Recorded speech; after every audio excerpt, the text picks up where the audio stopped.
Man, what is good? What is good? What is good, guys? What is good, guys?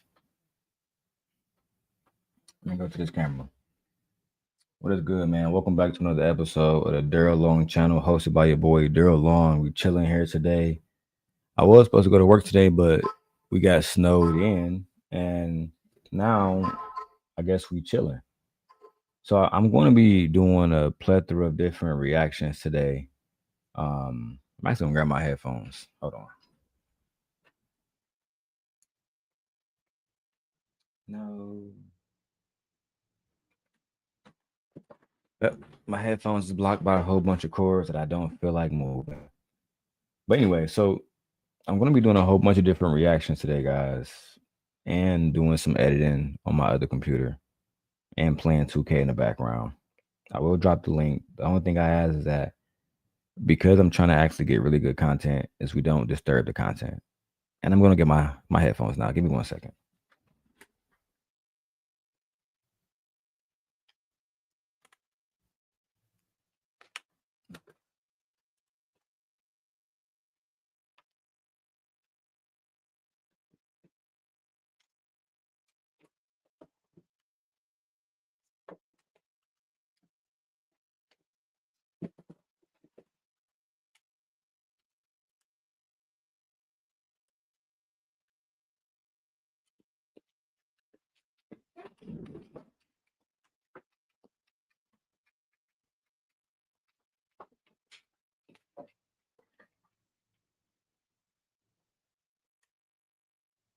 All right, that's much better. That's much better for me. All right, so I want to get into this video by a content creator who I absolutely love her content. Her channel is called Your Trigger, and she broke down her thoughts about the entire the entire situation with Brian McKnight and Anton Daniels, and how um, men like Brian McKnight are online saying that their child, let me get my shit together. Men online are outside saying that their children are not born in love, et cetera, et cetera. So look, I'm distracted. Let me go to this video. Let's do some reactions. With another triggering topic. I'm back with another triggering topic. Now, today's topic is Brian McKnight, a true narcissist. Now, that's a word that I seldom use because now I feel like it's just a trendy word to use just to call everybody when you don't like something that someone does.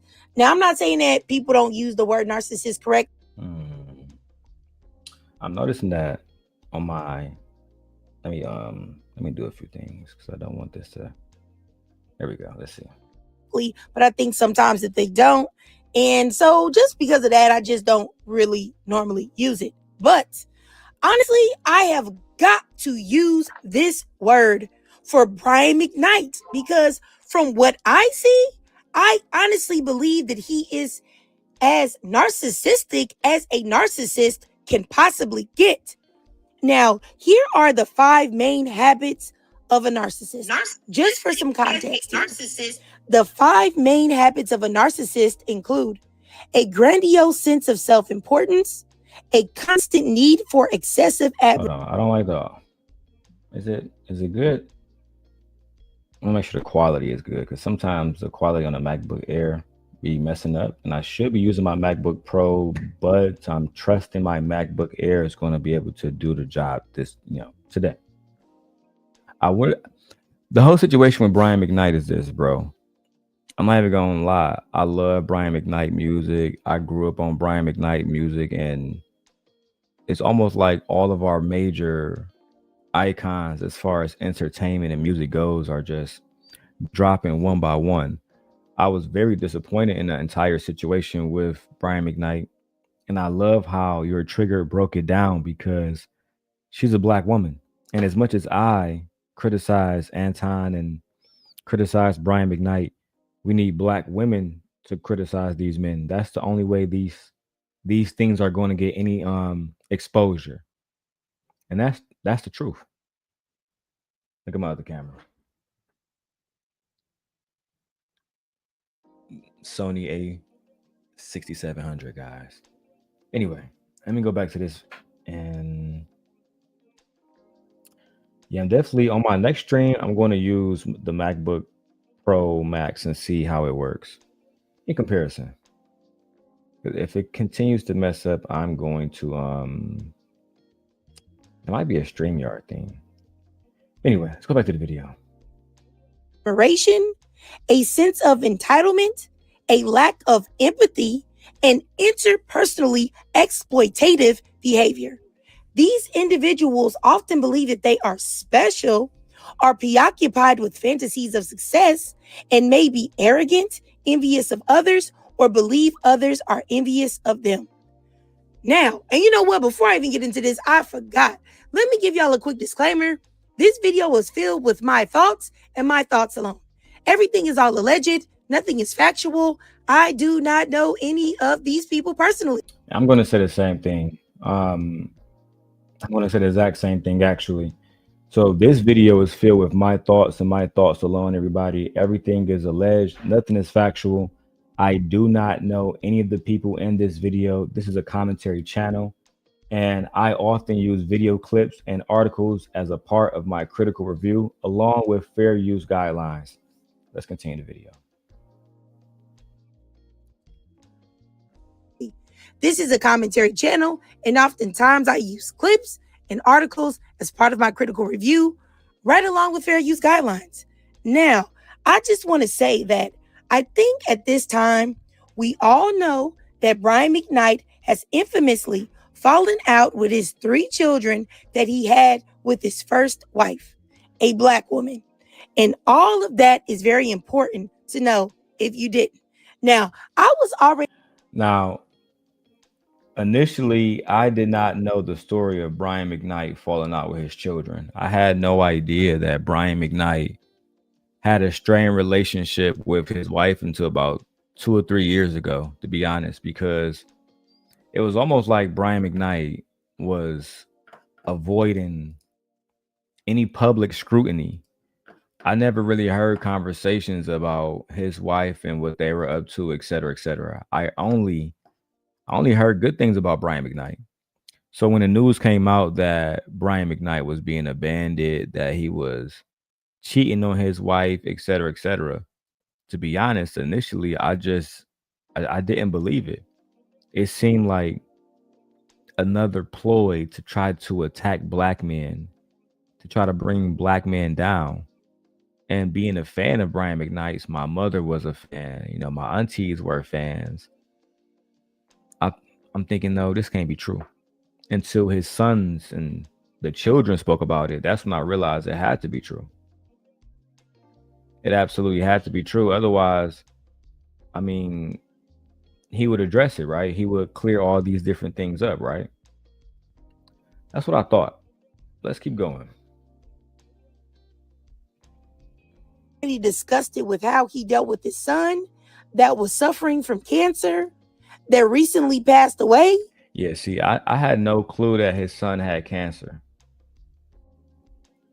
And I'm not saying Brian McKnight is irrelevant, but I will say, like, I just wasn't tapped into what his sons had going on. I wasn't aware that his sons had this illness. I'm just being dead ass honest. So when that popped up, the first thing as a father, I'm thinking Brian McKnight is going to say is, you know what? I love my children. I'll do anything for my children. I want to make this right. But instead, it seemed like he went on this tirade about how they haven't been appreciative and how he has found a new wife and he's making a new life with them. I tried to listen to his side, but he really didn't make no sense. And after the Anton interview, I realized that Brian McKnight just simply, he has a hateful spirit when it comes to his children. The relationship that he had with the first wife, he allowed it to ruin his relationship with his children. That's just the facts. Let's continue with the video.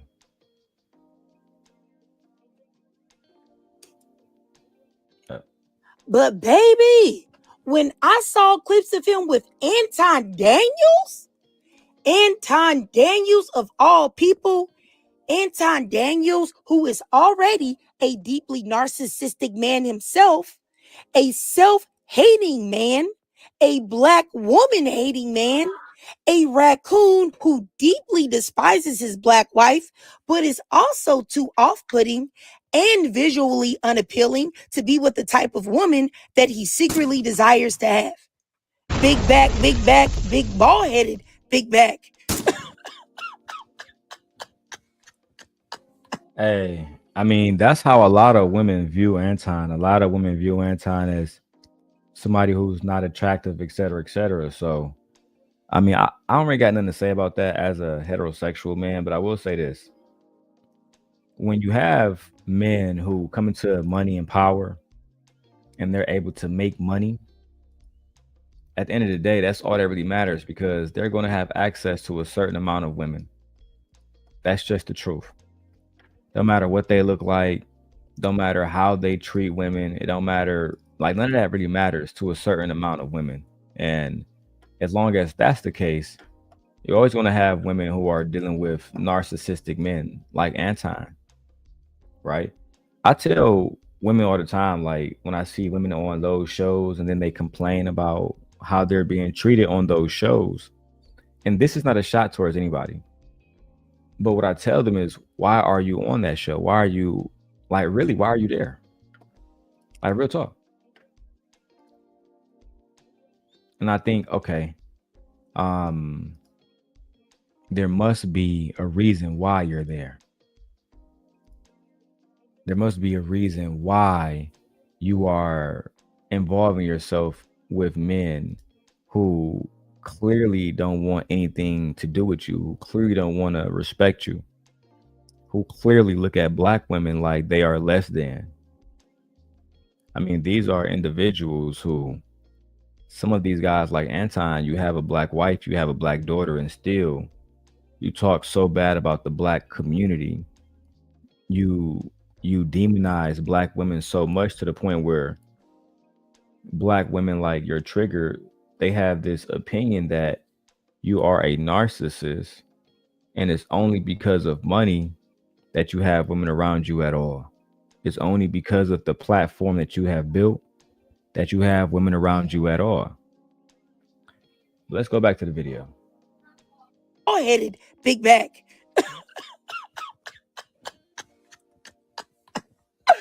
Oh, I really want him to pick a struggle because you cannot be a big back and bald headed and unattractive and mean and always talking about women. Like, what? Please pick something.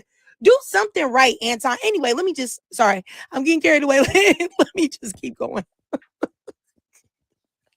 What was I saying? I said that this man is too visually unappealing to be with the type of woman that he secretly desires to have.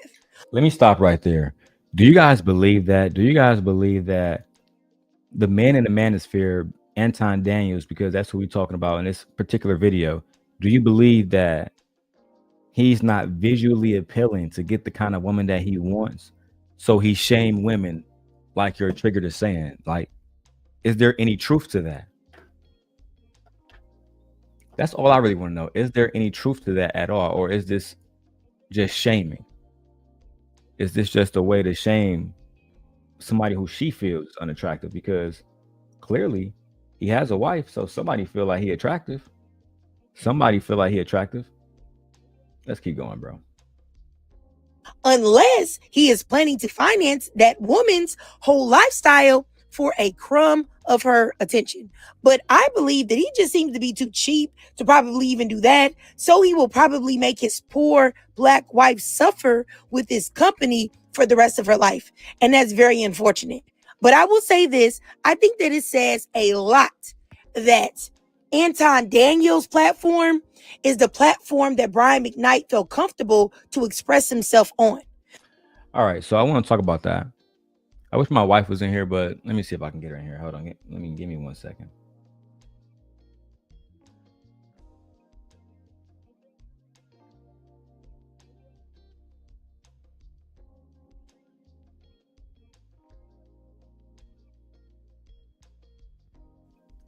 All right, she in there putting the baby to sleep. So let me say this. I think that Brian McKnight went to Anton Daniels' channel to do his interview to express himself because there was going to be nobody else who was going to genuinely listen to him or give him an opportunity to just answer questions without feeling like he was going to be grilled. Let me give you an example, right? You see, a lot of the times when men are just trying to be heard, just like a lot of times where women are just trying to be heard, we don't want to deal with interrogating type questions. Sometimes we have to be handled delicately. And it is of my opinion that it is of my opinion that Brian McKnight went to speak with Anton Daniels because he would be treated with delicate hands. And as crazy as that sounds, sometimes that's what we need to really get our truth out. Now, I'm not saying that what Brian McKnight said was the truth, but it was his truth. It was the way that he wanted to talk about the situation with his children, the situation with his ex-wife, and why he has this bad reputation of being somebody who hate black women, who hate his children, and who ultimately is seen as a bad father. Like, real talk. But anyway, let's keep going, man. Because I'm not here to defend anybody. I'm just here to report what I've seen, okay? And get some work done in the background. Let's go. But let me show y'all a clip, and I'll be right back. Came out to are two prominent families in the Black Adventist church. We both met at the college where I was going. She came, okay. I was a sophomore, she was a freshman. We kind of started dating. The next year she gets pregnant. This is back when shame was a real thing. I know, yep, I get it. She's back home. She tells me she's pregnant and that she's gonna get an abortion. Because I'm like, yeah, we should probably. You said it's blurry, babe?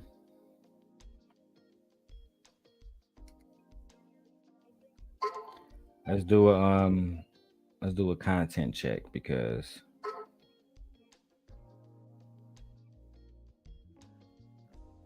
my wife said it's blurry. Let me check.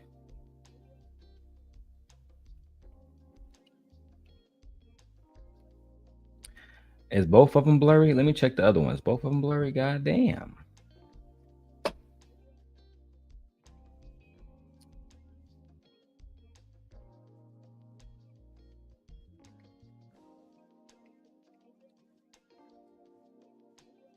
Dang. I don't know what to say about it then, babe. Because it might be an internet thing, but I really don't know what to say about it. I can try to change the output here to let me see if I can get it to 1080p.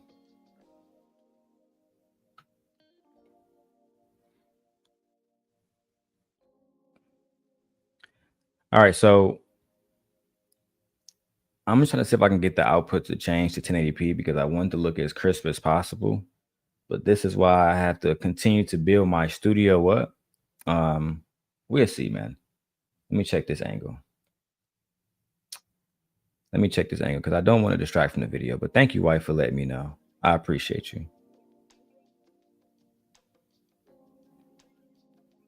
I wonder if it's because I'm using the MacBook Air. Either way, go. I'm going to continue the video, man, and get some videos done. It is what it is. Maybe I'll just do the rest of them later, like on a private stream. That way I can actually get like some 4K recording done. Because it looks so good on my end, but it looked bad on y'all end. That's fucked up. Anyway, let me get to this video. Let's go. You're 18. I'm 20. Company for the rest of her life. And that's very unfortunate.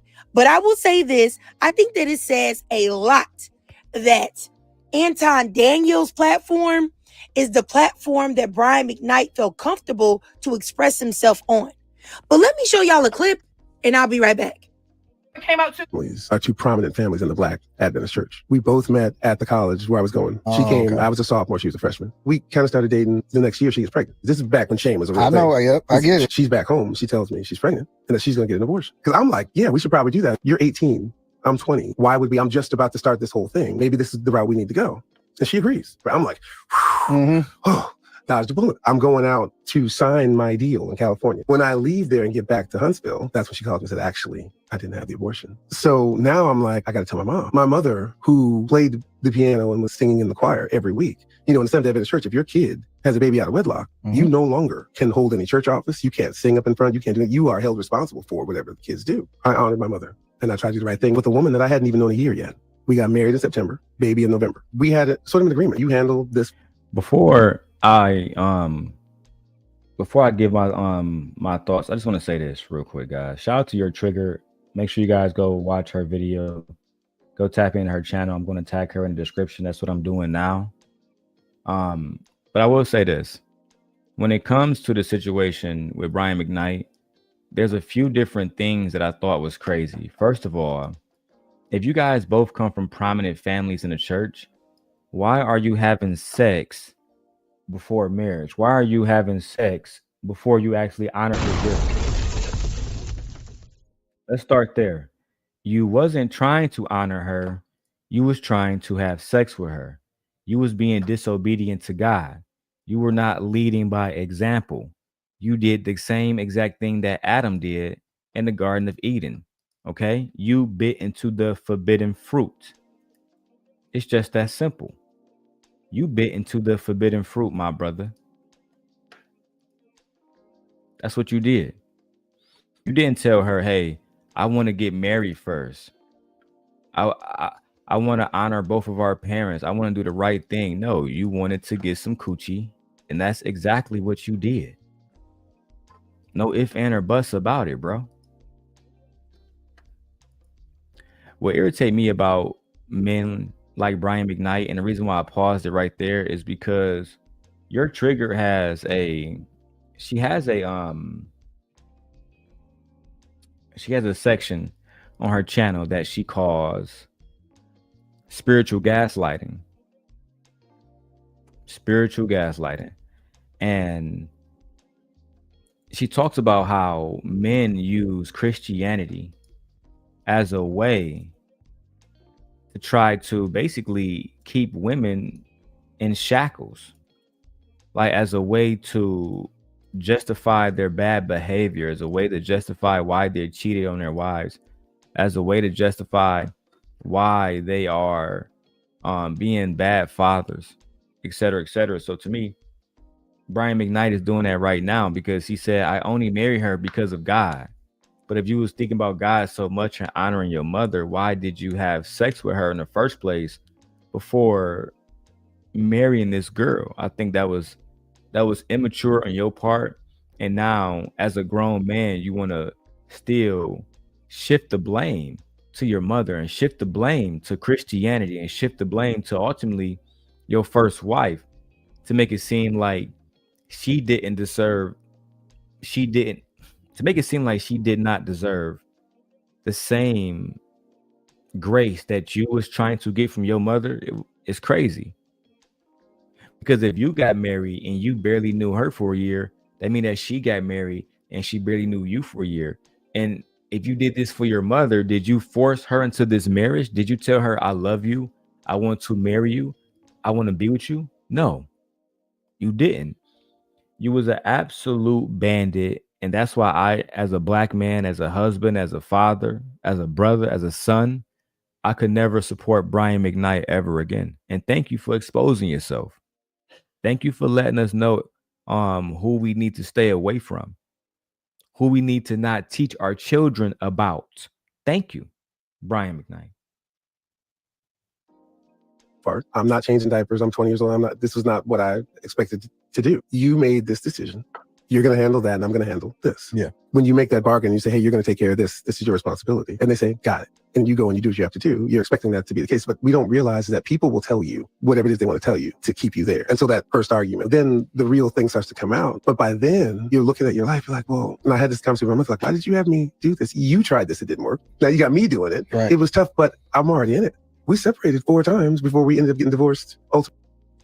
I hate when guys make excuses about, well, you made me do this. My parents made me do this.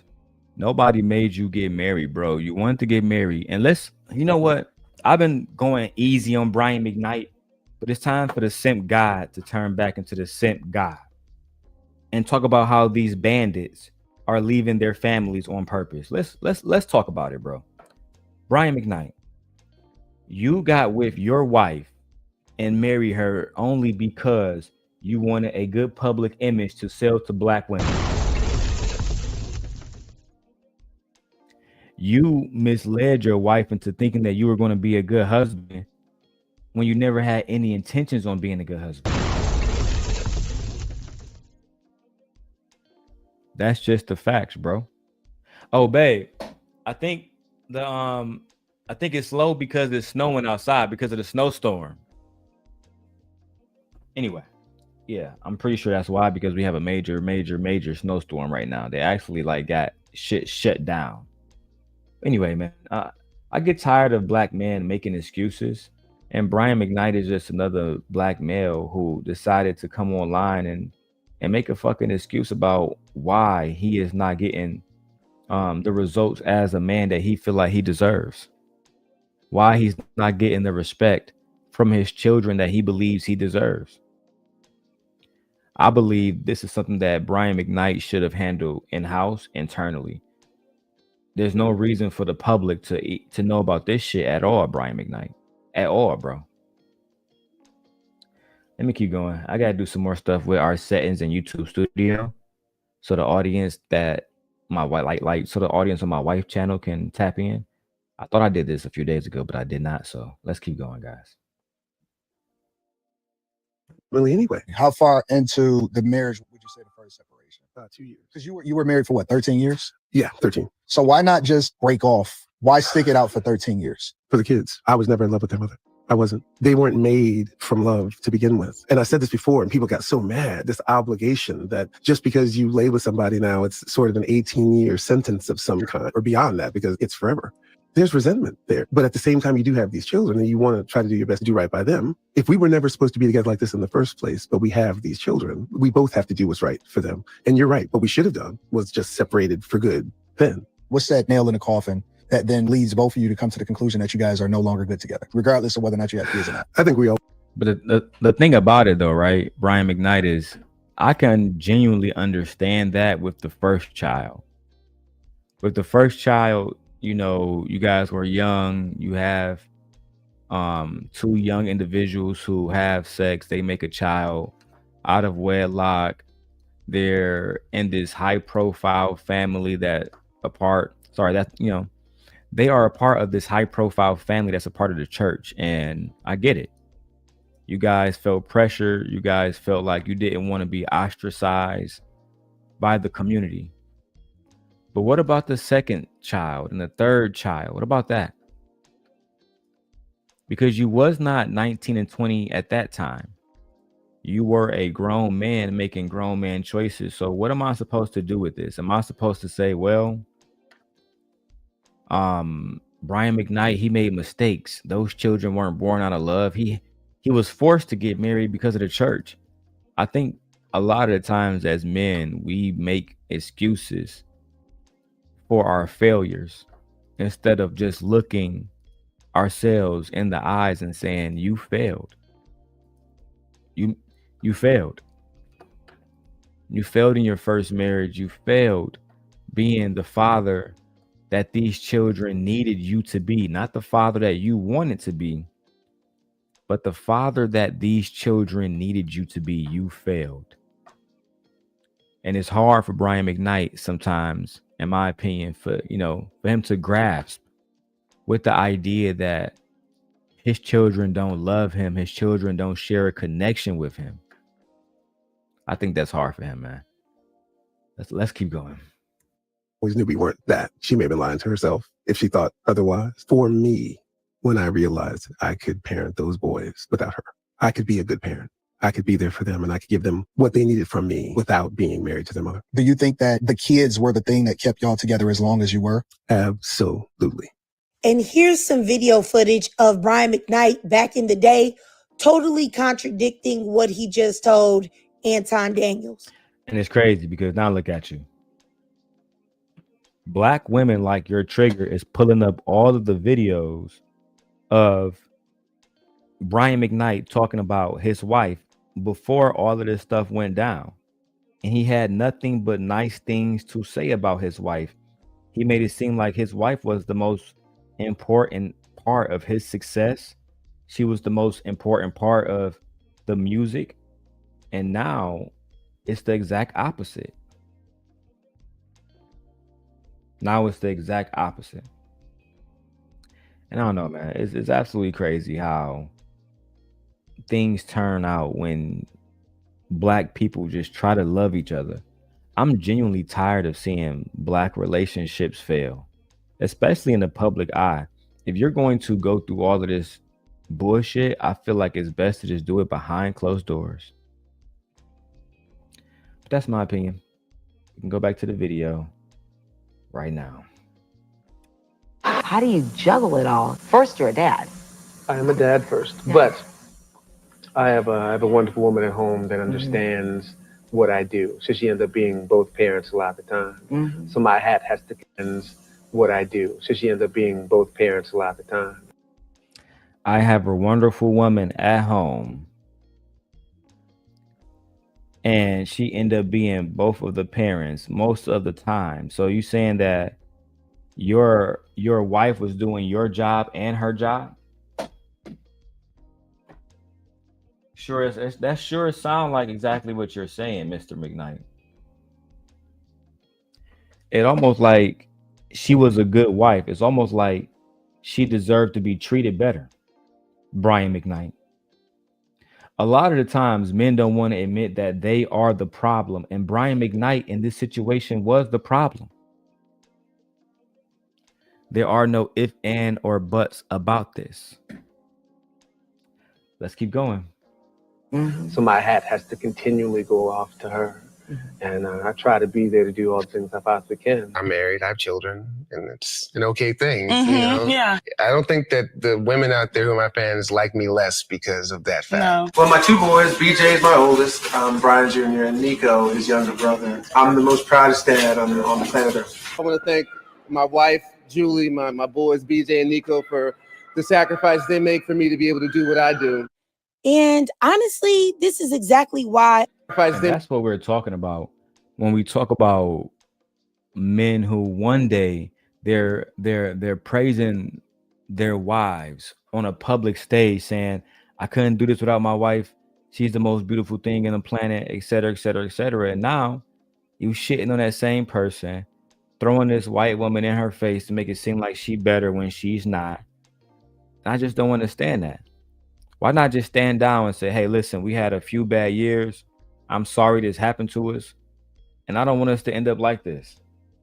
Why not take that angle? Let me set up this iPhone 17 Pro Max. Give me 1 second, man.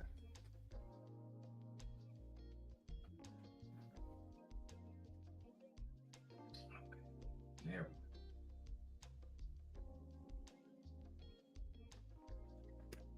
All right, let's get back to the video, man. Make for me to be able to do what I do.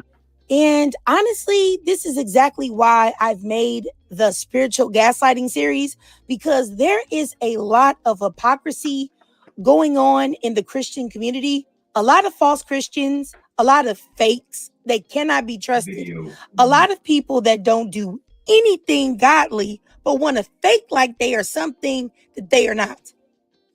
Now, you have a man talking about being in a prominent Christian family that was out here having intercourse with a young woman that was not his wife. Also having intercourse unprotected, but then you're acting flabbergasted that you impregnated this young woman. How are you surprised that you impregnated this young woman while at the same time, right, at the very literally same time, you admitted that you was having sex with her raw? You admitted that you had sex with her raw, but now you're surprised that she ends up pregnant. Interesting, bro. Very, very, very, very, very interesting. Let's keep going. Or better yet, this teenager said she was 18 and you were 20. So how you gonna say that you weren't ready for fatherhood? What did you think that y'all was doing? Huh? And if you weren't ready for fatherhood, then maybe you shouldn't have been out here raw dogging Mr. McKnight. And then that's the thing too, is like, Brian McKnight, if you feel like you're not ready to be a father, then it might be the best thing for you to just not have raw sex. If you don't want to be a father, the best thing for you to do is just not have raw sex. It's not that hard, bro. You don't have to put your dick inside of a woman. You don't have to be out here getting women pregnant if you think that you're not ready to be a parent. A lot of times y'all waste women time and y'all waste your own time. Brian McKnight, you did this yourself, because if you had practiced dick discipline, you wouldn't be in this situation at all. You wouldn't be in a situation. You're in a situation because you chose to have sex with this woman. You chose to listen to your penis instead of listening to God. And again, I hate when men do this. Well, I wasn't ready to be a parent. I wasn't ready to be a parent. I wasn't ready to have children. Fellas, if you are not ready to have a child, maybe the best thing for you to do is not have a child. Maybe the best thing for you to do is not have sex raw with a woman, and then to ejaculate inside her, etc., etc., etc. You're doing too much. You're putting yourself in a situation that's going to be a lifetime sentence, not an 18-year sentence, not a 25-year. We're talking about lifetime. That's your blood for the rest of your life. You have responsibilities for the rest of your life.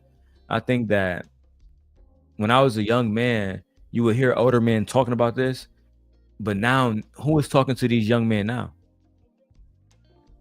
Who is talking to them? Hopefully not niggas like Brian fucking McKnight, bro. It's crazy. Anyway, let's go back to this video. Is that if you're talking about you're not ready at 20, you think she's ready at 18? Huh? And then my thing is that if you're talking about you guys were these prominent Christians and then why are you acting like you're surprised that this teenage girl wasn't comfortable with getting an abortion? You should have known that she was probably going to. That was my thoughts too, Trigger. If you guys are a part of the church community, Brian, wouldn't it make sense that this wouldn't be a woman who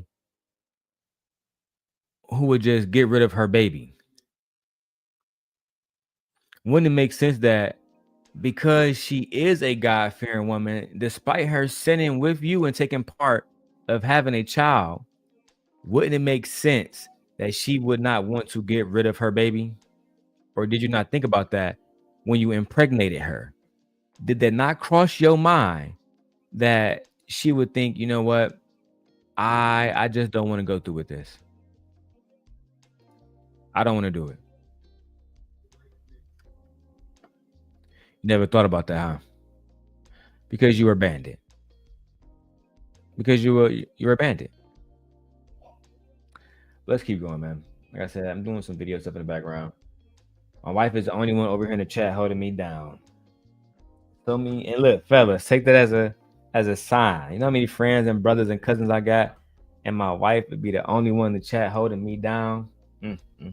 I'm a has-been now. Lord have mercy. Track on it. But him talking about like not changing diapers and he wasn't going to do that. He wasn't ready, as if this girl impregnated herself.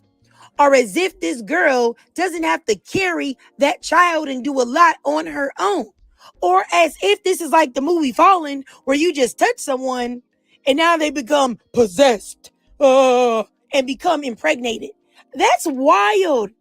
And the fact that you could impregnate a teenage girl, alter her life path, and potentially have kept her from someone who would have actually loved her and cherished her, the fact that you could do that, marry her, which you didn't have to do. But see, Trigger, I don't think a lot of men think about it that way.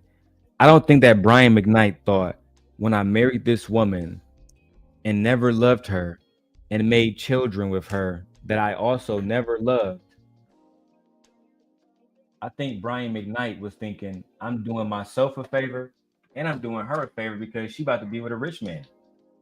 She about to be with a rich man. She's not going to have to deal with the things that poor women have to deal with. You get what I'm saying? I don't think that he ever thought, well, I'm keeping her away from a man who might genuinely love her. I'm keeping her away from somebody who actually wants to do right by her. I highly doubt that Brian McKnight thought about it in that way. I swear to God. Anyway, let's keep going, man.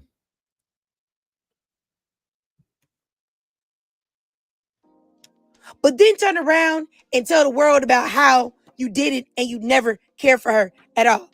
And I don't really want to hear that BS about the church and about God and you did it so your mama wouldn't look bad and you did it because of religion and God and this, that, and the third. Because if you cared that much about the church and about God, you wouldn't have been having intercourse in the first place. So you mean to tell me you married this girl and then let's just say you accidentally impregnated her, which I don't even believe that, but let's just give them the benefit of the doubt. Hey, shout out to Black Dahlia in the chat. I see you over there, Black Dahlia in the chat.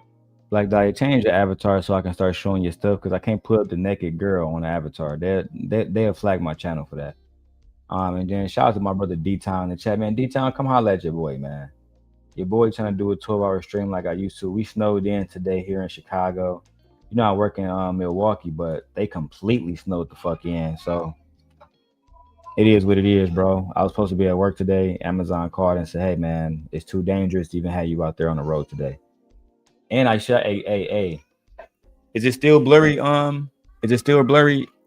D-Town, let me know if it's still blurry, bro, because it's more than likely, like I said, because of the snow, bro. No bullshit. But let me keep going.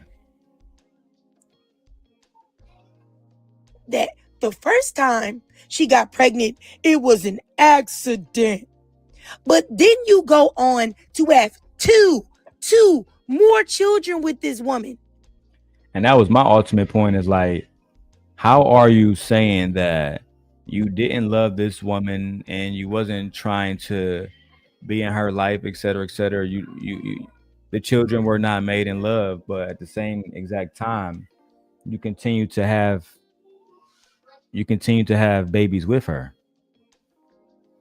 I don't understand that. I actually don't understand that at all. Okay, let's keep going. Right? And then you get your big bucket head up on this internet and say that you never loved her and your children were not created out of love and that they were 18-year sentences? My flabbers are gasted. Honestly, sir. Yeah, I would never say my children were 18-year sentences. That's extremely disrespectful. And it's almost like you're telling your children that you don't love them. Because if you love them, why would you say that they are a 18-year sentence? Why would that even be a thing? Why would you even run around making it? Why would you want your children to think that you don't love them? Yeah, bro, this is his downfall, D-Town. This is the downfall of Brian McKnight, bro. I already did a review on Anton video and the whole thing. It got like 1,000 views on there so far. Go check that out. But at the end of the day, Brian McKnight played himself. He played himself because nobody needed to know this information. You could have kept this information to yourself. This information doesn't serve you. It doesn't serve anybody. And truth be told, I'm at a stage in my life where I'm only interested in having conversations that serve me or serve my community or my people. And how can black men get online every single day, D-Town, or any of the men who's in the chat? How can black men get online and say that they want to make things better? They want to change relationships between black men and black women, where they're not even having children out of love. What other reason are you having a child if you don't love the woman that you're having the child with? I just don't understand that, bro. But anyway, let's keep going. You were the one ejaculating. That is something that is completely in your control. Those children exist because of you impregnating their mother. You did that with your free will. And what he said about being a good parent to them and realizing that's when he realized that he could do that and when he should leave or when he could leave, I don't believe that, because he wasn't a good parent to them. Fellas, let me give you some advice. If you don't love a woman and you don't want to do right by her, don't impregnate her. It's really just that simple.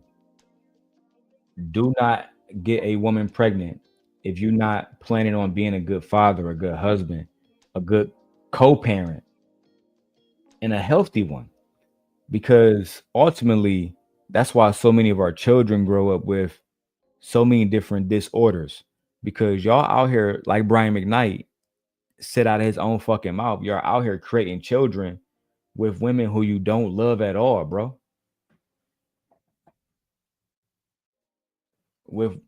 You're creating children with women who you damn near despise. Because that's how Brian McKnight make it seem. He make it seem like he despises her. Like she forced him to get married. Fucking insane, bro. This is a very bad representation for black males. Very bad representation for black men. And ultimately, I fear that Brian McKnight's career is done. Brian McKnight's career is ultimately over with. Leia, come here, Leia.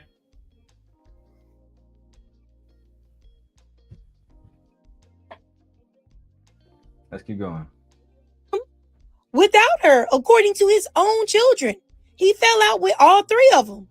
And I believe this. I believe whatever purpose that she was serving for him became obsolete. He had no more use for her, and therefore she was irrelevant to him. But, you know, to sit there and change your name so that you can make a new junior with a non-black woman and embarrass. And that was the diabolical part, bro. You made a junior with a woman and you had to change your name just to make another junior. Why not just honor the children that you have in your first marriage? Black men, let me tell you this right now.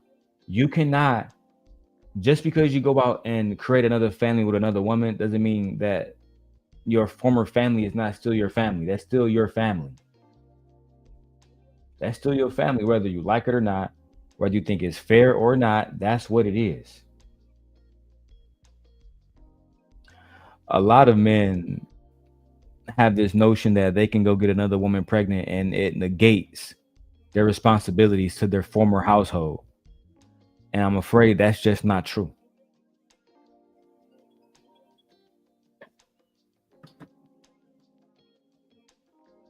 Anyway. Let's keep going. My wife is getting a call. Let's keep going, guys. Embarrass your fully black children, to film yourself uplifting your new Filipina's wife's children from a previous relationship while publicly embarrassing and dragging your fully black children is absolutely demonic. And I honestly believe that a man that can sit there on the internet and say that his children were not born out of love, because if they weren't born out of love, then what were they born out of? That's the question, Brian McKnight. If your children was not born out of love, then what were they born out of? And what message does it send to young black boys, young black girls, that my father had us not because he loved my mom, but simply because he was fucking her. Then he got married, not because he loved her, but because the church made him. Then he continued to have children with her, not because he loved her, but because he didn't love her. The fuck. Let me continue. We got a lot of edits to do, got a lot of work to do, and we're gonna be I'm gonna be going outside too for a second too. I gotta take my stepson to work. Let's go. Hatred? Dislike? You know what I'm saying? Because if you're saying you never loved their mother, then what are you really saying? And why would you say something so destructive and damaging to your children and your ex-wife, especially when you know that your children and their mother are still grieving the loss of your son who passed away from cancer not barely 6 months ago? Like, what? This is crazy. Like, I don't even know if people really think about how truly evil and diabolical Brian McKnight is. Like, he's a monster, like, honestly. And I really believe that he is one of the scariest examples of a narcissist that I have ever witnessed. He is absolutely frightening, in my opinion.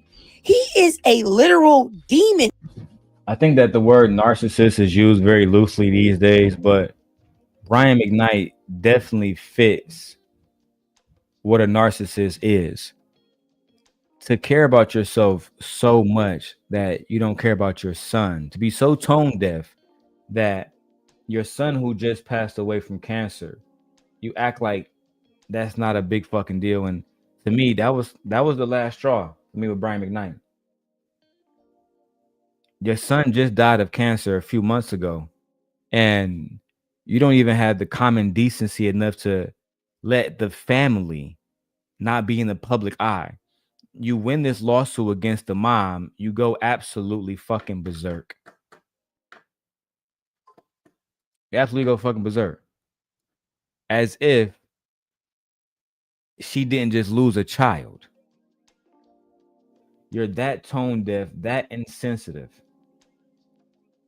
And it's a major problem in the black community because a lot of black men right now are championing Brian McKnight. A lot of black men are saying that Brian McKnight had every right to do exactly what he did. Let me keep going, man. I want to get to this whole Obsidian, Freezy, and Sharon situation next. A psychopath, a man without a conscience, a man that cares about one person in this world and one person only, and that is himself. Okay? Now, I will say that he may feign or fake affection towards others if they serve a purpose for him, if he's getting something out of them in some way, shape, or form or fashion. Wow. And in my opinion, I think he's using his new wife, and I think he's using her and his child with her in order to attempt to make himself look like less of a scumbag, and also to spite his children that he has with his black ex-wife, and also to spite his ex-wife. Oh, look, I ain't even see the comments. My bad, y'all. Let me go to these comments. D-Town says, man, say you don't know. He don't care. She made it hard, money. She made it hard. So you think his wife made it hard?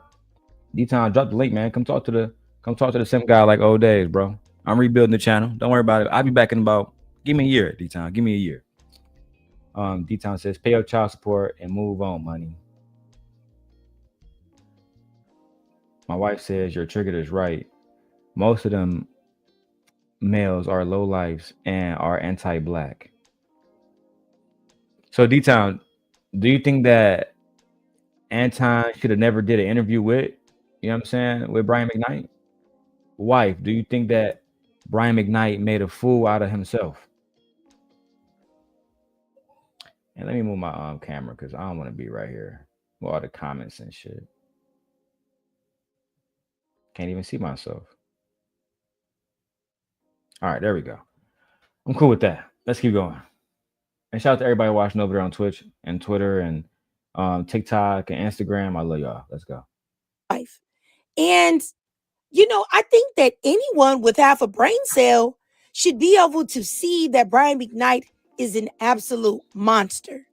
Now, I just wanted to say this for those who believe in God. Okay? If you don't believe in God, just skip this part. My wife says, I'm glad that Brian is done with the music industry. No, I think the music industry is done with Brian.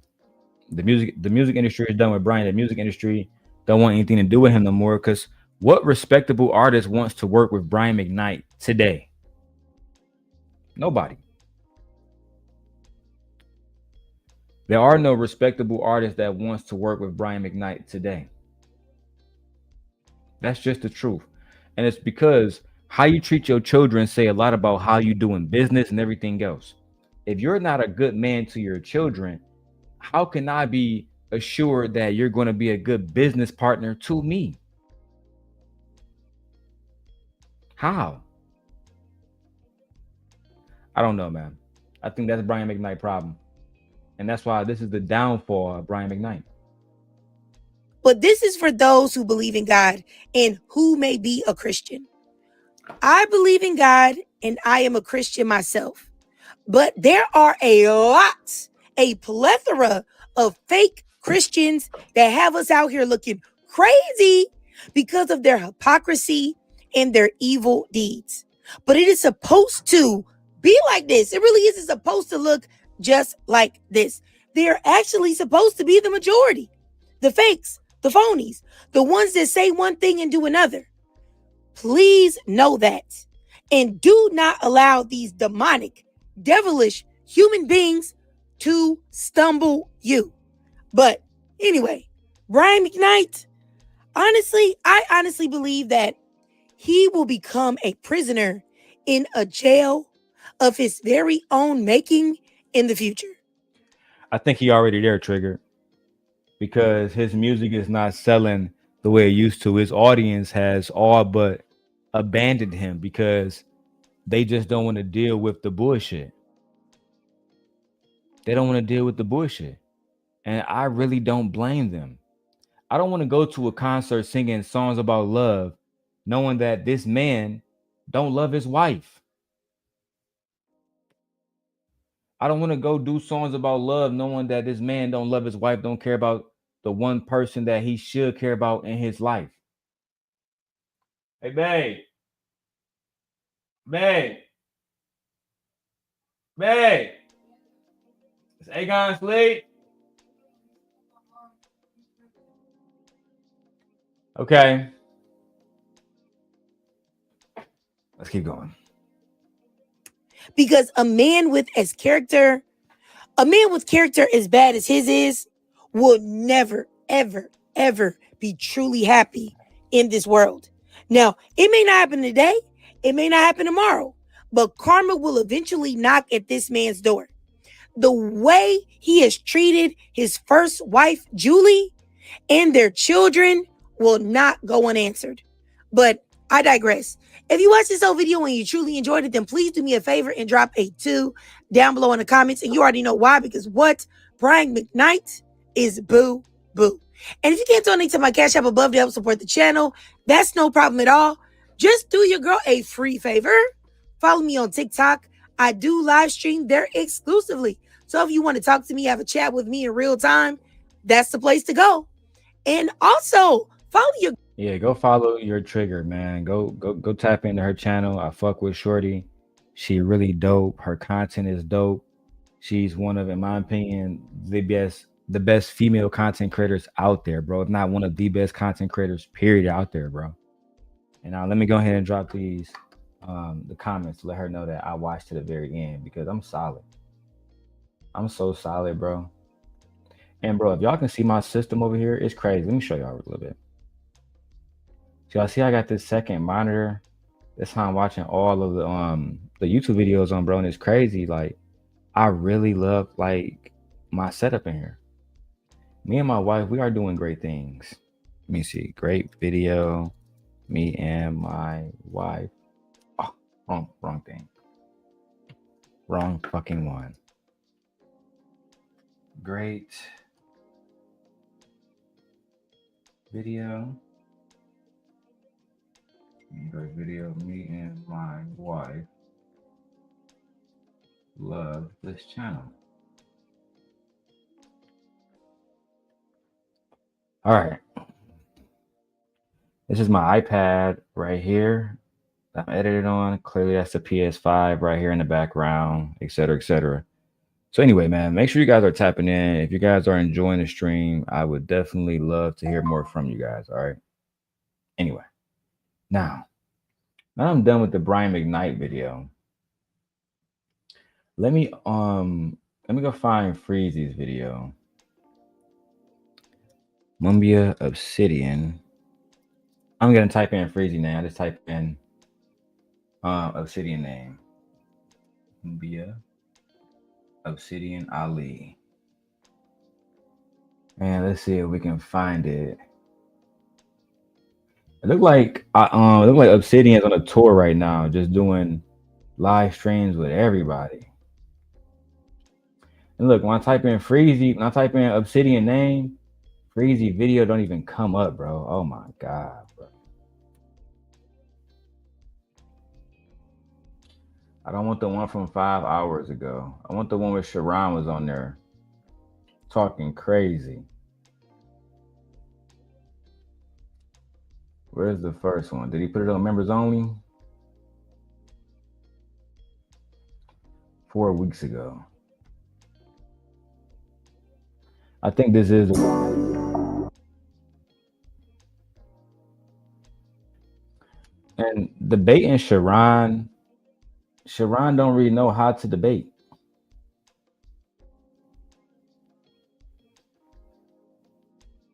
All right, man. I'm sorry, guys. I'm sorry I'm taking all day. Let me show you guys what I'm over here doing.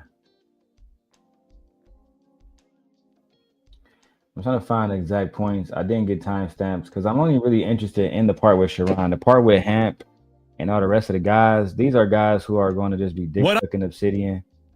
And I'm not really here for that. I just want to hear some pushback.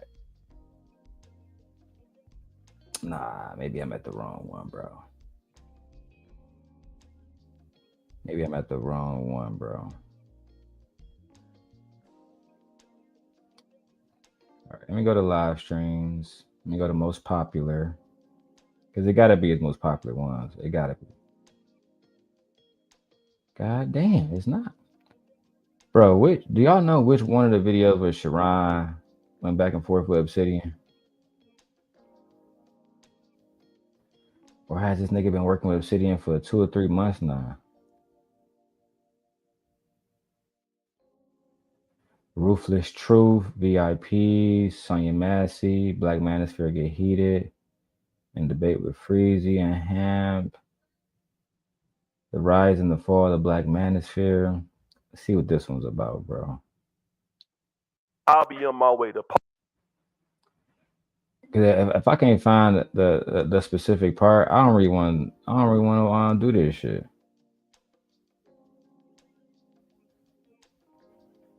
Talking about Nightish and fucking Ruthless Truth, bro. Are y'all fucking y'all? Oh my god, bro.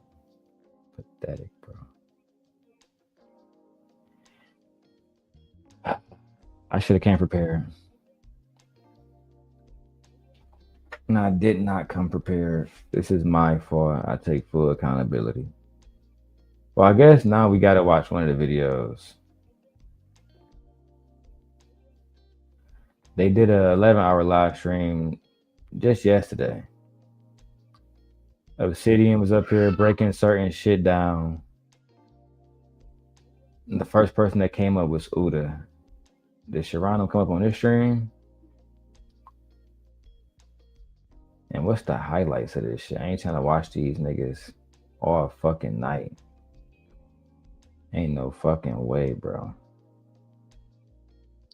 All right, so while I look for this stream, bro, I would say this: the downfall of the manosphere was this.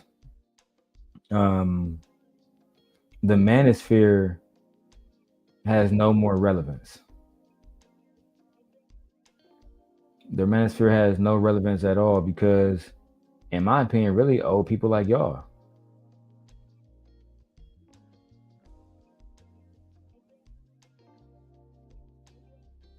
Because of people like y'all, bro. Like, nobody want to listen to a 40-year-old, 50-year-old man online talking about bullshit. They will get the feedback. Shout out to Night and Night. No cap. Up was saying. All right, Obsidian don't got his camera on or nothing. All right, man. I'm gonna watch a little bit of this, bro. But I'm not doing a full screen because, you know, I don't really fuck with Freezy no more. I'm gonna do the small screen joint, you feel me? Y'all have to watch that like that, you feel me? And I really wanted to hear when everybody come up, hear everybody points to see what everybody got to say.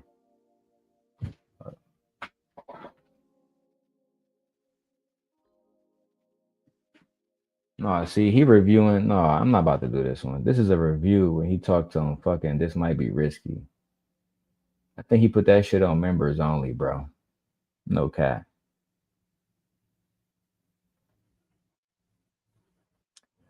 All right, fuck it, man. I just do this one, bro. Because I'm not about to be here all night. All right, Freezy. Right, for those who don't know. Once again, shout out to the birthday. For those who don't know, Obsidian is considered basically one of the goats of the manosphere. Like one of the men who directly built the manosphere itself. You feel me? So let me do a little something to change out the video. There we go. Cause I don't even want to have Freezy on here at all. You feel me?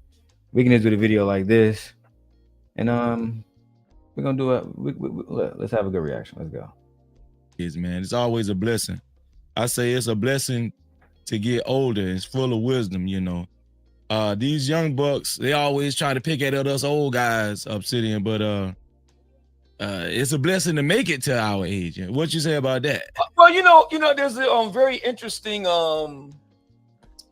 quarter zip movement going on. You know, I wear quarter zips and cardigan sweaters, and I got turtle on tonight. But you know, and there's a lot been talking about that, and there's this idea that's been floating around that there's supposed to be some kind of schism between, I don't call them YNs, I call them young men in the black community and older men or more mature men or gray foxes in the black community. That hasn't been my experience. In my experience with the Black Manosphere Conclave, about 20%, something like that, between 20 and 25% of brothers are between the ages of 18 and 25. And we've had nothing but very... That's sad, bro. That's sad that y'all are on here signing up for a conclave to go learn how to get women from Obsidian, bro. Like,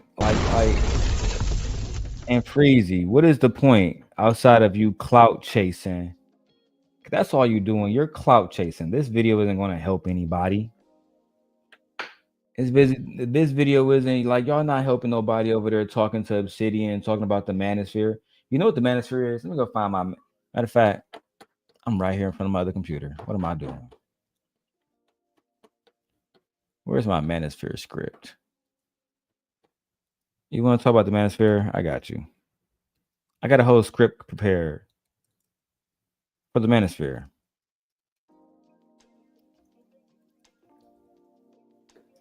Okay, yeah, let's go. Dangers of the manosphere and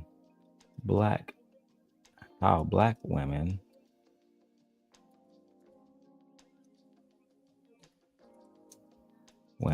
are impacted.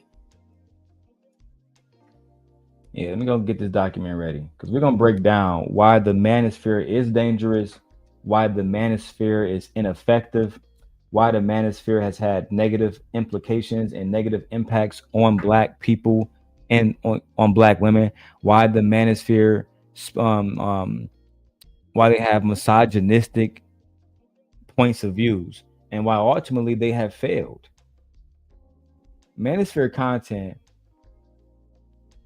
is really just I hate women content. There's no deeper level than that. It's surface level, it's trash. Because a lot of times they don't want to have conversations genuinely. And I'm going to break it down using one of their gurus, Obsidian.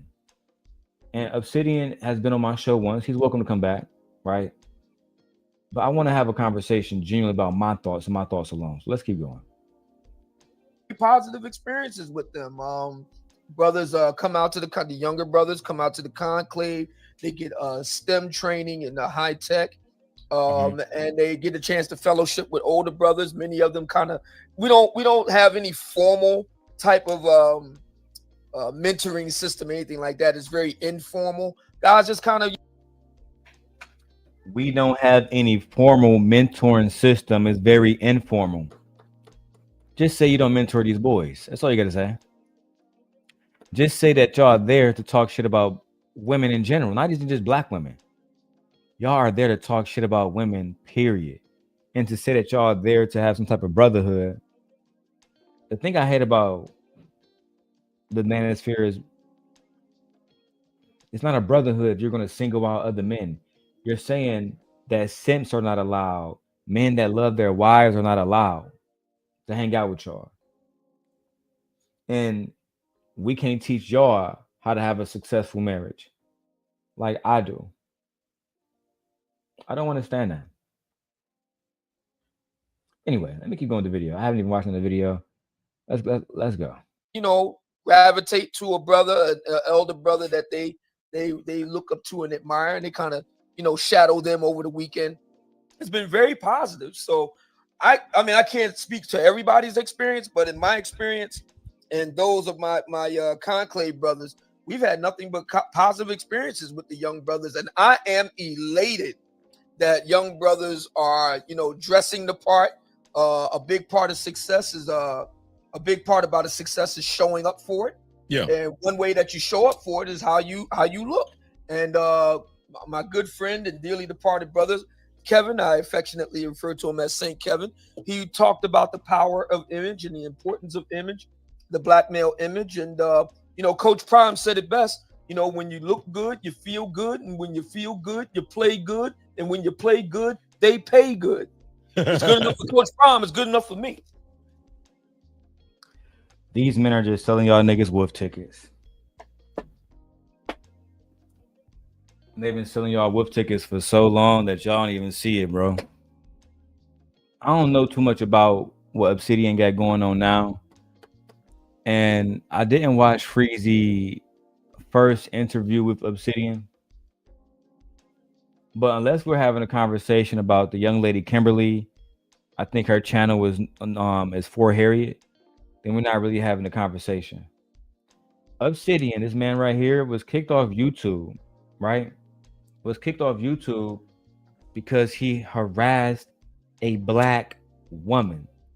Now, why did I bring that up? Because I know at some point, right, because they're going to ignore me today. But when the channels start to pop again and start to do numbers, you know what they're going to say? Well, Darrell, you was kicked off YouTube for doing this to a Black woman and doing this to a Black woman, blah, blah, blah, blah, blah. But Freezy won't talk about how his homie right here, Obsidian, he was doing the exact same thing. Except he was actually brought to court about it and convicted. Now, they don't talk about that.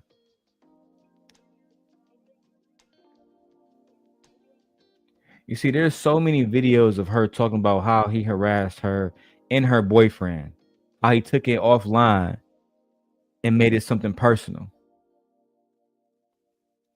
This is why I don't really, get into the manosphere content no more the way I used to, because a lot of those guys out there are just snakes.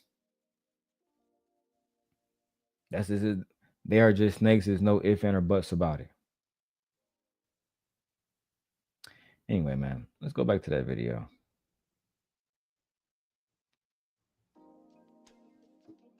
Speaking of the conclave, what is the age demographic on average that usually attend the Black Manosphere conclave? Is like what percentage is like would you say like is well on the our younger biggest side? Actually it's older. Our biggest crowd by percentage, and this is based on last year's exit surveys. We did one this year for our conclave in Miami, but it hasn't been released yet. We're going to be meeting, if hopefully we'll get that before the end of the year. So we'll probably be meeting in next month, and then we'll get those updated. This will be your first time in Miami? Yes, we was in Miami in September. But reading from the numbers from last year in Houston, 32% of the brothers are 55 through 64.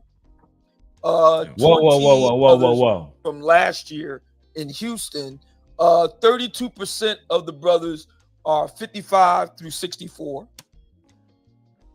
You said 35?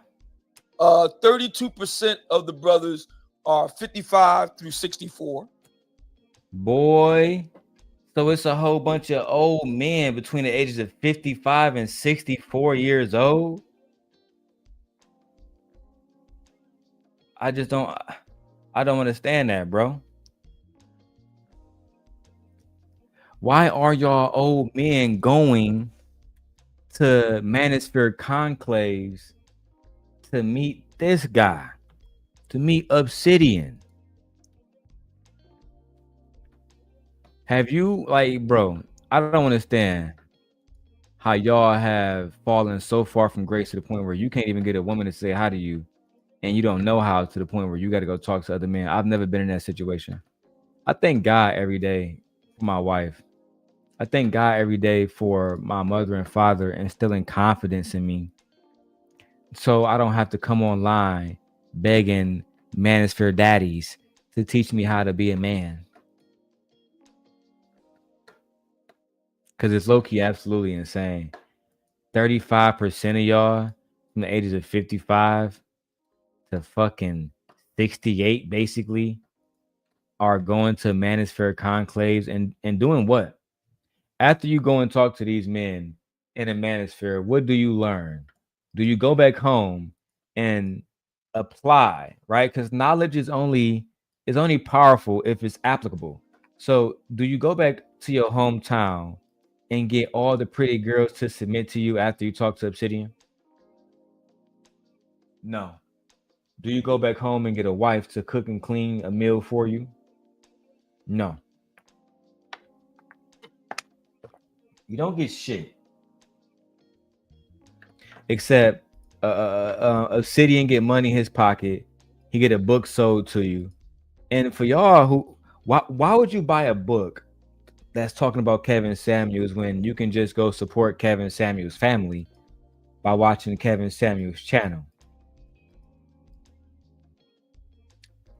I got a lot of content to do, man. I got to come back up out here in these content spaces. They trying to hold a player down, and I'm not going to let it happen, right? My hard work will speak for itself.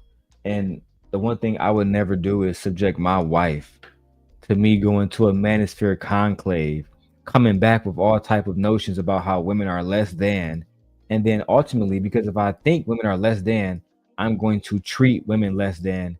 That's a major fucking problem. Major fucking problem. Let's keep getting some work done. 28% 35 through 44, and 24% 25 through 34. 25 through 34. So your hold on, man. So your biggest audience was your oldest audience. Your biggest portion of people that was there was the 55 to 70-year-old niggas. That was the biggest portion of men that you had there, was the 55-year-olds. Again, like I try to tell y'all, let me get my food. You know, my wife, I usually eat factor meals, but my wife, she made food for me today. You feel me? So I got the mac and cheese with the baked beans, with the spaghetti, with the ham. You know, y'all don't eat like this, right? Some of y'all niggas out there, never mind. I don't want to start nothing, man. Let's keep going, bro. Can't believe y'all. Largest group is in the 55 to 64 age group. We have brothers of all ages. Is in the 55 to 64 age group. We have brothers of all. I said that. The largest group of men at these manosphere conclaves are senior citizens. Hear this nigga speak. But reading from the numbers from last year in Houston, 32% of the brothers are 55 through 64. 28% 35 through 44, and 24% 25 through 34. 25 through 34. So our largest group is in the 55 to 64 age. Yeah, we know. The largest group of men that participate in Obsidian's fucking manosphere conclave is your grandfather, your great eight uncle, right? Your old neighbor next door, 55-year-old to 64 is your largest participation. You know why? Because at 35 years old, I didn't need y'all to get married to my wife. I didn't need y'all at all. The only thing I needed to do was make sure that me and my wife is happy, and that I do right by her. Some of y'all don't even have no wives in that sector. Some of y'all have no wives in that sector, bro.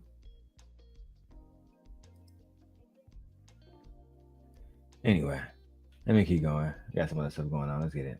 We have brothers of all ages, all backgrounds, all over the world, not just the country, the world, all over the world.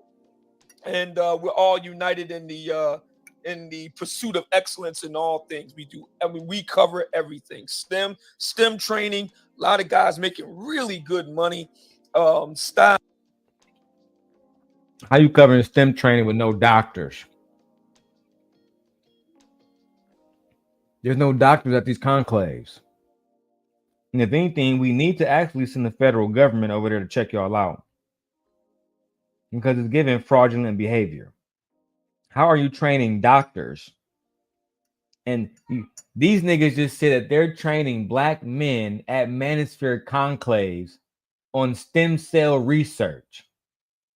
You know, I get so sick and tired of the manosphere type of men that come in these spaces acting like black women and most of the fucking world can't see that we're not doing nothing. The idea that Obsidian, you're teaching somebody stem cell research. Black men have a way of just saying something and talking about something and believing that we're going to believe that they know the fuck they talking about. You're not a scientist. Do you have a degree in stem cell research? You know what? Our image, health, mental health, physical fitness, self-defense, both the pew-pew and the non-pew-pew variety, you name it. We covered the whole gamut. And now we're starting to appeal to sisters too. We had a 5F conference. That's fit, feminine, friendly, faithful, and fun. We had our very first one. Hold on, the whole gamut. And now we're starting to appeal to sisters too. We had a 5F conference.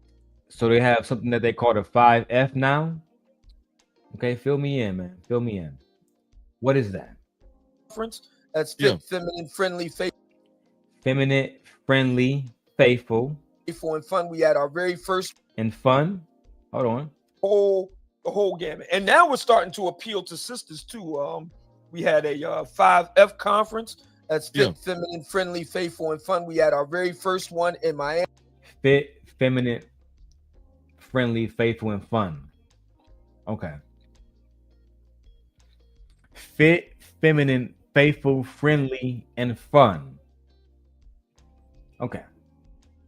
So you're not having a seminar on how she can be smarter and more intelligent so she can know which information to put into your child.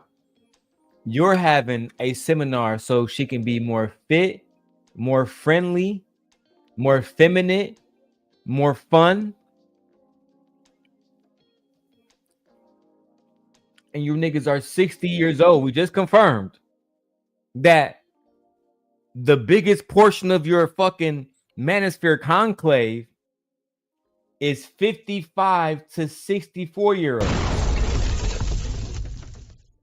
Okay, so 55 to 64-year-olds are collectively coming together under the leadership of Mumia Obsidian Ali or Mumia Obsidian Ali. And they're going to a manosphere conclave not to teach men that women are equals, not to teach men that women deserve to be treated like black queens, which for the most part, I genuinely agree. Like I'm like a 97% rate. There's only a few straggle ass bitches that kind of fuck me up sometimes. But 98% of black women that I have come across are genuinely good fucking people. Nevertheless, you have these 55 to 64-year-old men coming together to teach women how to be fit, feminine, friendly, exciting, fun, bullshit. Oh my God, bro. This is why pre-recorders are so much more fun, because I will have a chance to say cut, smoke a blunt, and just give a chance to, for myself to actually, what have black men become? What if black men become? Breezy is 50 years old. Obsidian is 50 years old. Anton 50 years old. Andrew Wilson 50 years old.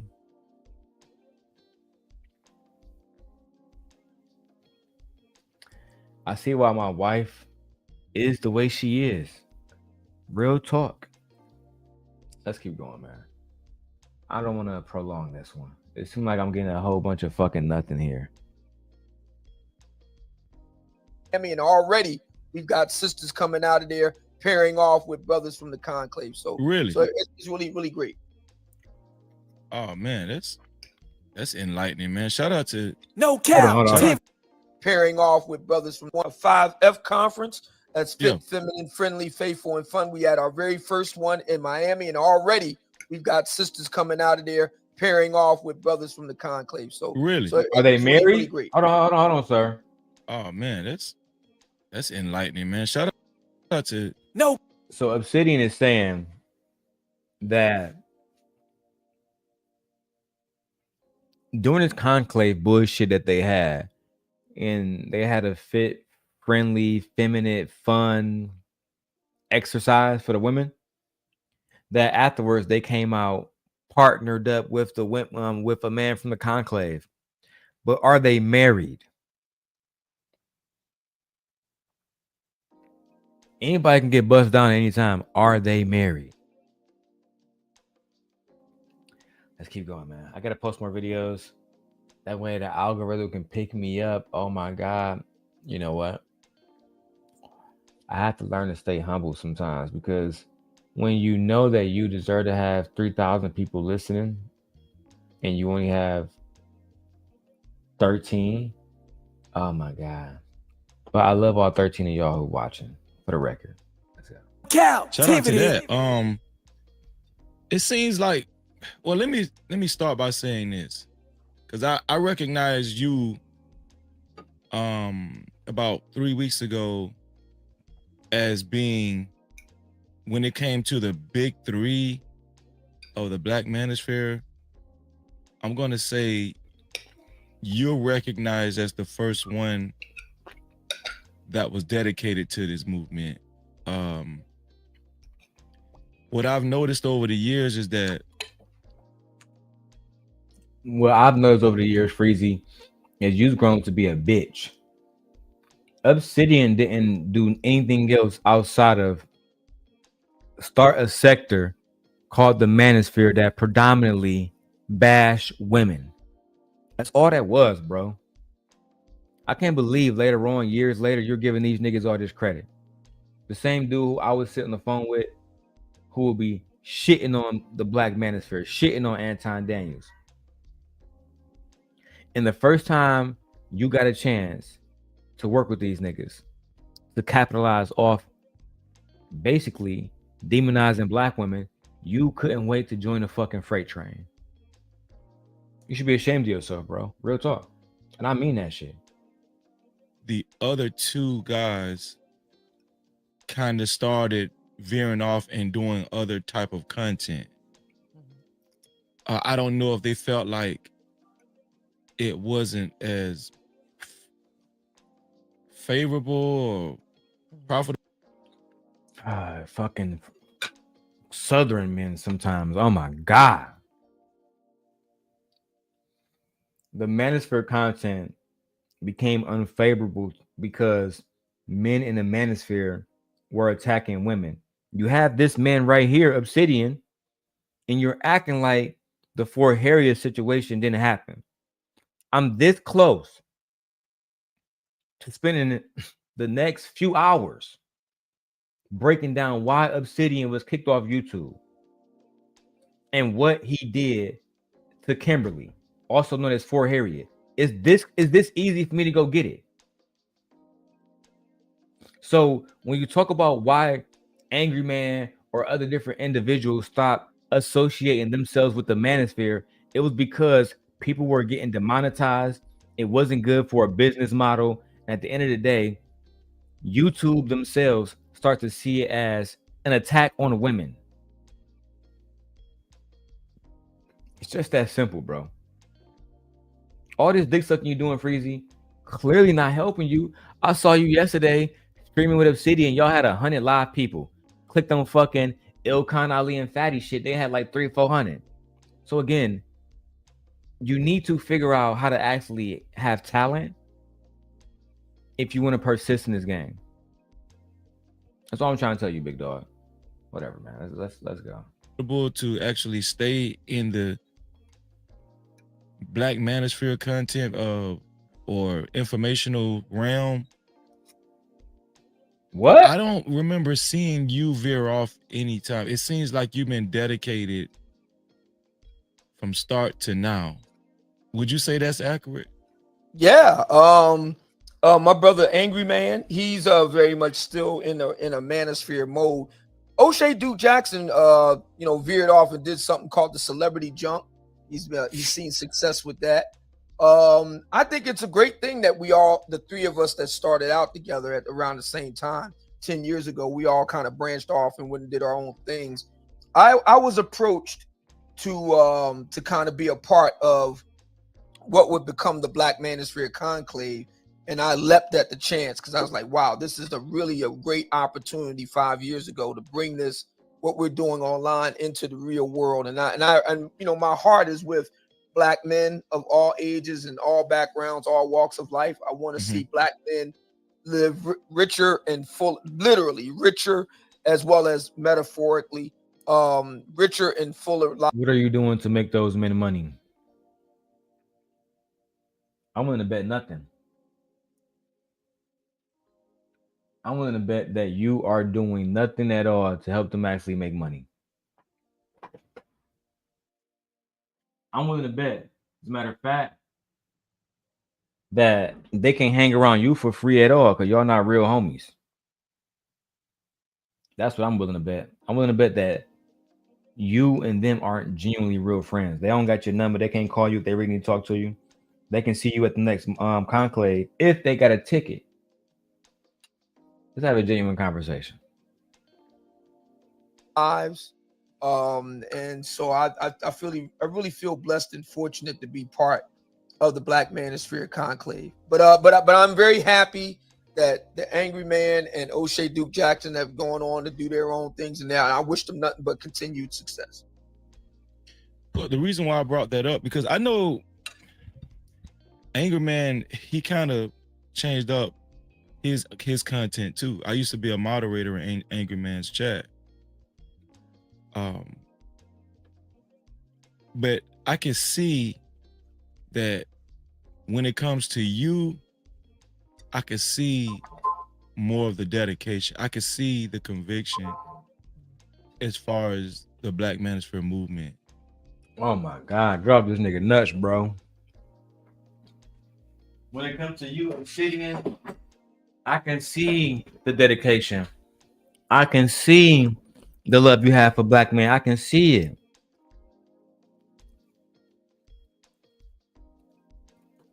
I can see the dedication. The fuck are you talking about, bro? Obsidian was kicked off YouTube not because people was hating on him, because he actually did something bad. He genuinely attacked a woman for no fucking reason. He genuinely went after her boyfriend for no fucking reason. And instead of you asking him questions about that, and that's why this interview didn't do no numbers. I was wondering why this interview didn't do no numbers. It's because you was softballing. You was softballing the fuck out this interview, bro. Uh-oh. Camera getting heat. Camera getting hot. Let's go see how long that lasts.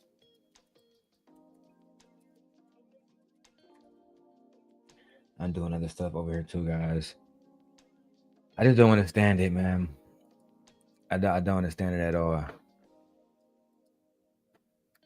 You had an opportunity to genuinely break down the situation with Obsidian and why he was removed off YouTube, and maybe ask him, was he remorseful?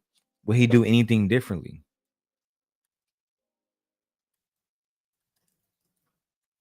Instead, you softballed the interview because you did not want to maybe scare him away from your channel. Because you know how Black men are. They're quick to say, I'm not coming back over here, and not support you. And be spiteful.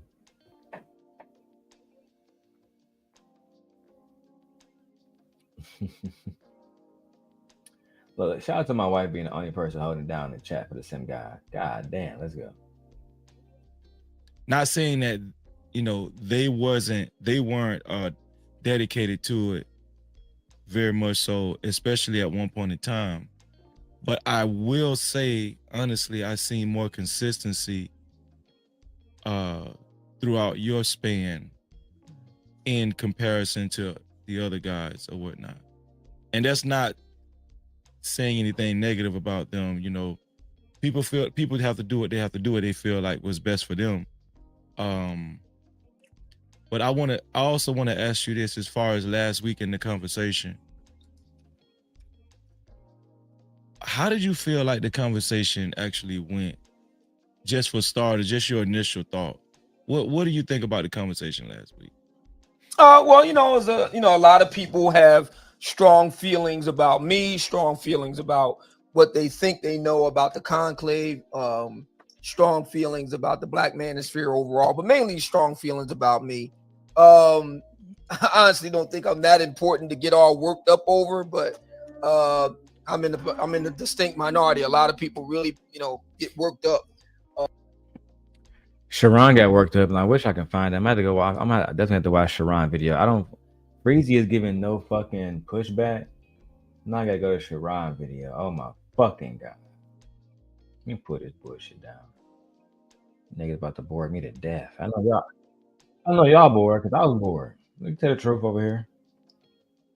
Y'all had to be bored watching this nigga Obsidian talk just now. Let me go to Sharon channel. God damn.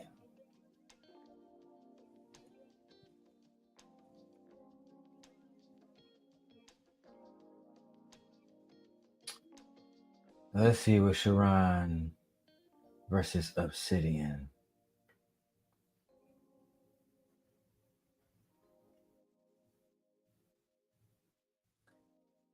And here you got the review right here. God damn it.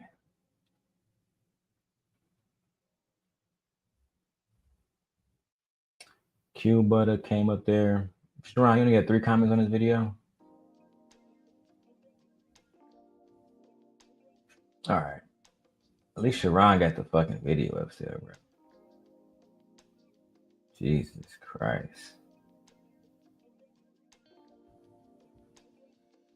All right. Let me review this while I get some work done in the background. That's just what it's gonna be, guys. All right. Put this on full screen. I think I'm gonna do what I was doing. I think I'm gonna do this one. I don't have to see the full. You guys can see the main participants right there is Obsidian and Sharon. Let me go. I'm gonna stop my other camera real quick. All right, I'm gonna turn this off and let this cool the fuck down. All right, now that I got what I wanted, which was Sharon and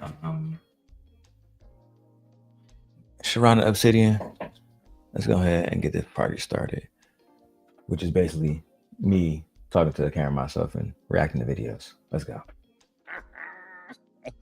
What is up with this goddamn baby oil thing?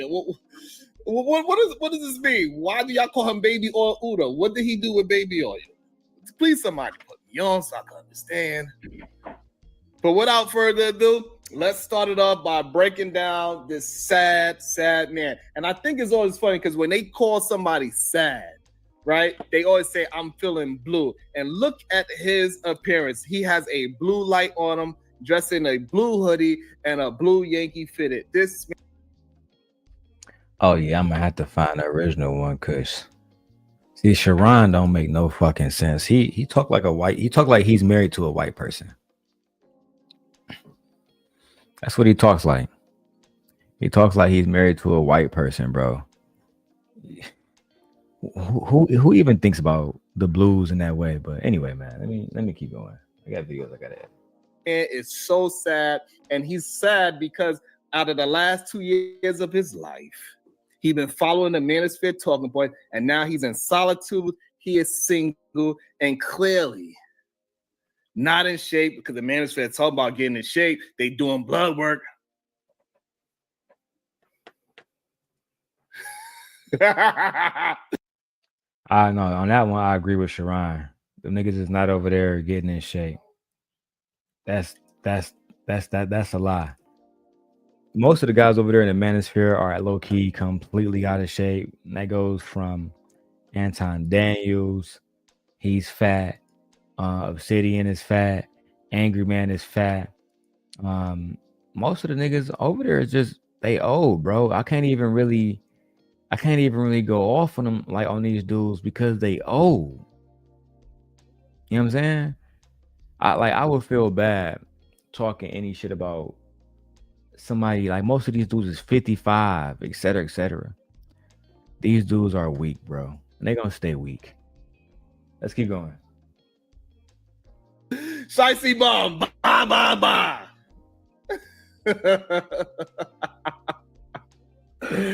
Oh, Lord have mercy.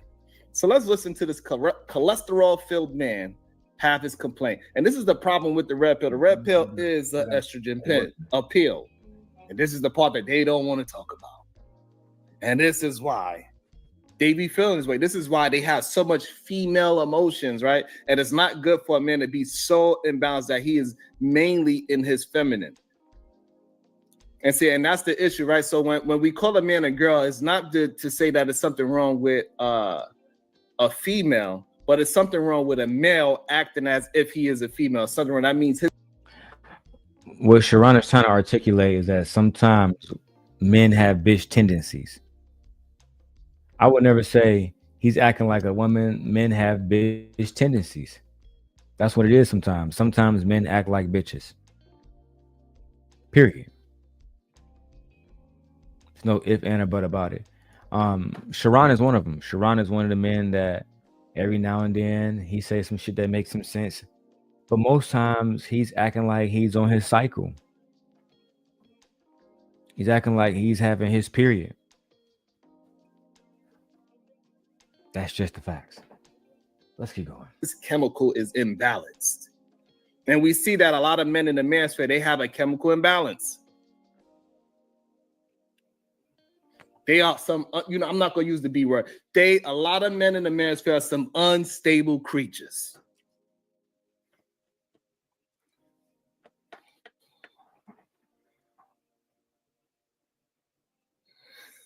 Uda was outside throwing baby law on people. Oh my god, I gotta buy a Freezy membership. Fuck it, bro. Get to the fucking video, Sharon. Let me speed this shit up. 1.5. God damn it. Oh, you just I love y'all so much. Oh, not Uda throwing baby law on people. That is hilarious. Lord Jesus. All right, let's go. Super chat. Shout out to Edie Man Williams for his $2 super cap. He said, "This is their leader." Damn. Yes. No captivity. Yes. Brutal Reviews. Thank you for joining the show. What questions do you have for our brother Mumia Obsidian Ali? Look at him. He don't even know he on mute. Mic check. Can you hear me? Yes, sir. Yes, sir. Yes, sir. All right. Hey, shout out to everybody. Peace to everybody on the panel. Okay. All you fellas. You gotta Obsidian, how are you?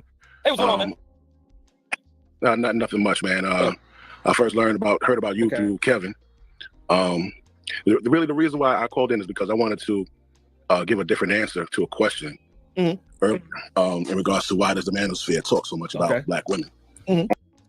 Finally, we get to the fucking topic.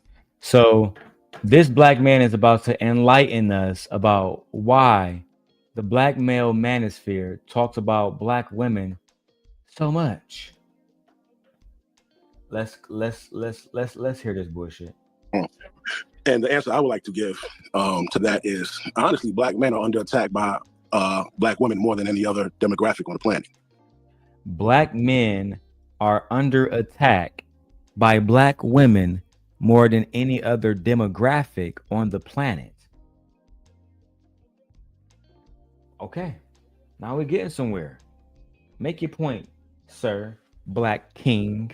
Make your fucking point. And that is what the manosphere produces.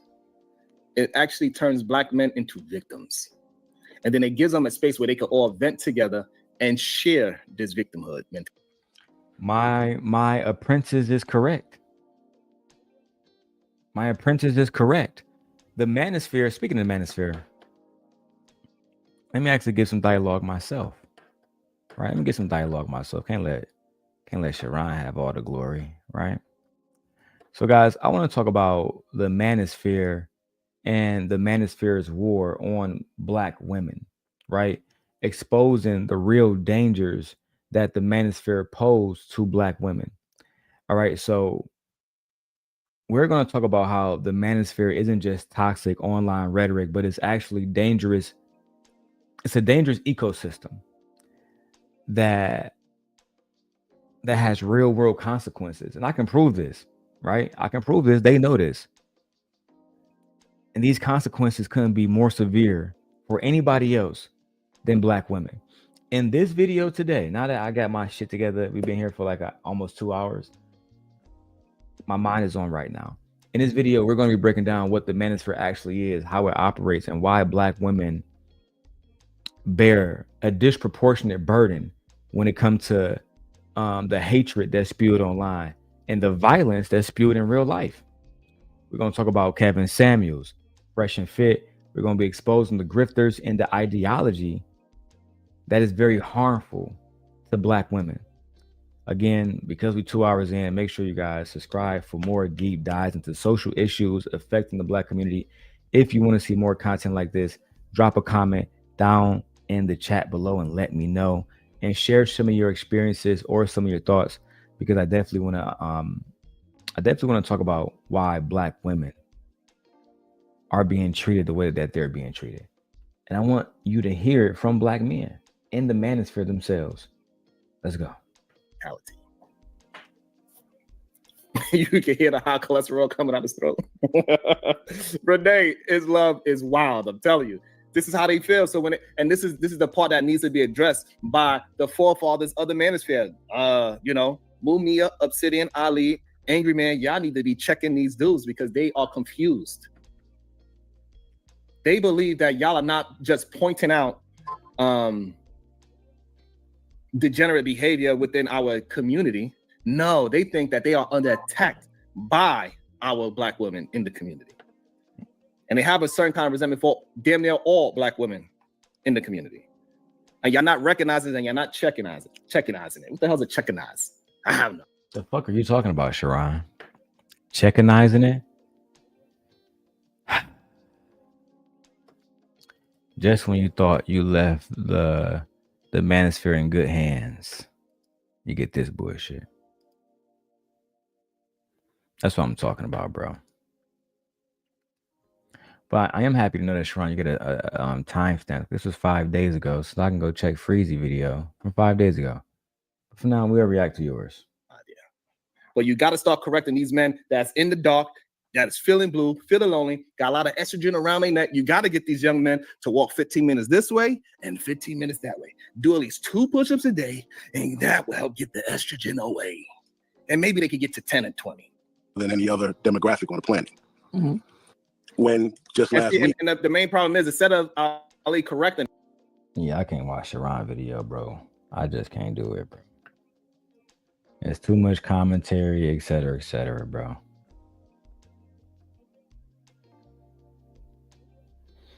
Just can't do it. And I'm 100% sure that Freezy put his on members only. 100% sure. Let me go ahead and join that real quick. I'll be right back.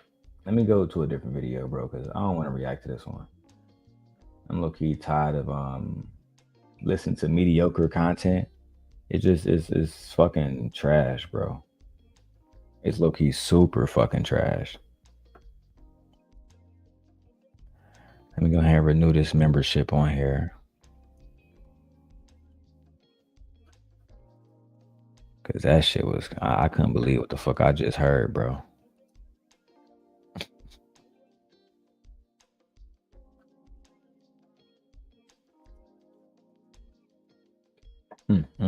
That shit made me want to end the stream. Shit then it blew my heart, bro.